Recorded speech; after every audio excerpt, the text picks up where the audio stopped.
राजकुमार जी, बिलासपुर से। श्री राम। महाराज जी, आपके चरणों में कोटि कोटि प्रणाम।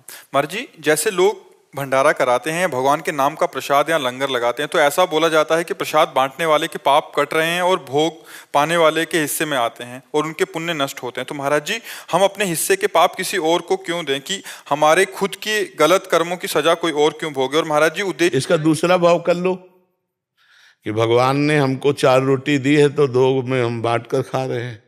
पाप पुण्य काहे को लगा?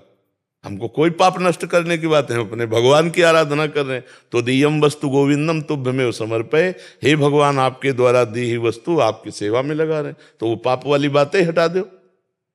ये बात सर्वोत्तम है। तो दियम वस्तु गोविंदम तुभ्यमेव समर्पये, हे गोविंद आपने जो मुझे दिया उसी में से हम कुछ बांट रहे हैं। कोई पुण्य का कोई पाप का झंझटे मत रखो, तो ये भगवत सेवा बन जाएगी। महाराज जी, अगर करने वाले का कोई संकल्प ना हो, वो ये भाव रखे कि मैं अपने आराध्य देव को ही विविध रूपों में पवा रहा हूं, तो ये और सामने वाले के किसी भी उस पे तो आएगा नहीं महाराज जी। हाँ, अब सामने वाले को ये ध्यान रखना है कि यदि आप गृहस्थ हो और तीर्थ या धाम आए हो तो ऐसे मत करो यार, ऐसे मत करो। तुम बाबा जी नहीं हो, तुम गृहस्थ हो। बिहारी जी के मंदिर में मिले, राधा वल्लभ जी के मंदिर में मिले तो ऐसे ले लो किनका, वो भी थोड़ा। ये भर भर के जो बढ़िया खीर और पकौड़ा और समोसा जो खा रहे हो, ये ठीक नहीं है। तुम गृहस्थ हो, तुम अपनी कमाई करते हो, तो धाम आओ तीर्थ आओ, 2 को पवा दो, लेकिन पाने की इच्छा मत रखो। तुम गृहस्थ हो, गृहस्थ आदमी को ऐसे नहीं करना चाहिए यार। तुम्हारे पास मेहनत के कमाए हुए रुपए हैं, कुछ ना हो तो एक दिन उपवास कर लो, दूसरे दिन थोड़ा चना चबेना चबा के पार कर लो, धाम आयो 2-3 दिन। अब दूसरे का दिया हुआ हलवा पकौड़ी रबड़ी रसगुल्ला खाओगे तो तुम्हारा ना तो बुद्धि काम करेगी और ना भजन बनेगा, सुकृत और नष्ट हो जाएंगे।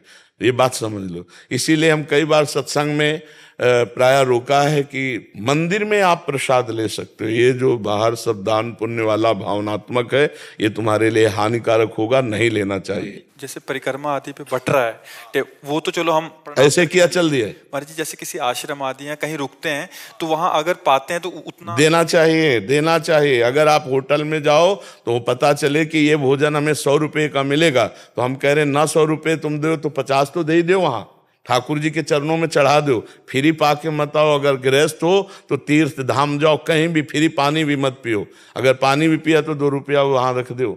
ऐसे चलना चाहिए। गृहस्थी तप के अंतर्गत ही आ जाता है महाराज जी। बिल्कुल बिल्कुल, इसको बहुत सावधानी से, इसीलिए तीर्थयाटन जो है सब कोई नहीं लाभ ले पाता है। तीर्थों में जाकर नशा करना, तीर्थों में जाके होटल बुक करके व्यभिचार करना, तीर्थों में गंदे आचरण, भारी पाप कमा के आ रहे हो। दूसरे का खा लिया कि यार बच गए, 100 रुपया बच गया इनके भंडारे में। 100 तो तुमने 100 तो बहुत कम मेहनत में कमाए, लेकिन पुण्य जो बहुत मेहनत में कमाए वो दे दिए। तुम्हें पता नहीं है कि 100 नहीं हजारों का पुण्य नुकसान हो गया। बहुत सावधानी से तीर्थों में जाए। हम कह रहे हैं भगवान के धामों तीर्थों में जाए तो दूसरों का पाए मत, दूसरों की निंदा मत करे, कोई पाप मत करे। एक दिन भले उपवास करके रह जाए, इसके बाद चला जाए यहाँ से। यहाँ रह करके कोई पाप आचरण न करे भगवत धामों में। और गृहस्थी में है तो ऐसे करना बनता ही नहीं। ऐसे वो बांट रहा है, अगर ऐसे किया तो 50 रुपए उसकी जेब में डाल दो, हम मान गए तुम्हारी बात। इसमें फिर दूसरा सिद्धांत ये समझ आ रहा है कि जैसे पाप उसके नष्ट हो रहे हैं, ये ले रहा है, ये एक सिद्धांत हो गया। इसमें ये समझ आ रहा है कि इसका जो तप है उसका जो पुण्य बना और उसको लाभ जा रहा है, इसके पुण्य नष्ट हो रहे हैं। इसमें हम गृहस्थ धर्म की एक मर्यादा भी है। हम और पाप पुण्य दोनों को छोड़ रहे हैं। गृहस्थ धर्म की, आप कमाते हो, आप तीर्थ आए हो, धाम आए हो, आप 2 का पेट भरना सीखो। अपने पेट को भरो मत किसी के दान पुण्य के वस्तु से। अपने तो जैसे बने वैसे खाओ पियो। अब जैसे धाम आए हो तो 100 रुपया के चना ले लिए, बंदरों को डाल दिए, कुछ दाना 10 रुपया के डाल दिए। हम जो पक्षी वृंदावन के खा, जैसे भूखे गली में इधर उधर बैठे रहते हैं अपंग, कोई कुछ 2-4 फल ले लिए, सेव एक बांट दिए, हो गया। गृहस्थी में हम कह रहे कुछ नहीं है ना। जब भगवान सुदामा जी के तंदुल पा सकते हैं तो तुम्हारी कुछ भी वस्तु 2 फूल ले लिए, बिहारी जी के चरणों में चढ़ा दिए, लेकिन हम किसी का खाएंगे नहीं, हम किसी का दान पुण्य लेंगे नहीं। गृहस्थ आदमी ऐसे चलना चाहिए। विरक्त का है कि अब बाबा जी कहीं पेट भरना, जहां भगवान व्यवस्था कर दे पाया और दिन भर भजन किया। गृहस्थ को ऐसा चाहिए कि अपनी मेहनत का धाम आदि तीर्थ आदि में खाए, कहीं भी किसी दूसरे का दान पुण्य का भोजन न करे। अगर साधु महात्माओं के आश्रमों में भी पावे तो वहां ठाकुर जी के सामने कुछ न कुछ भेंट चढ़ा दे, या फिर भेंट ना हो तो सेवा कर दे, सोहनी लगा दे, वहां दोना पत्तल फेंक दो, निपट जाएगा। हम ऐसे फ्री किसी का ना खाए।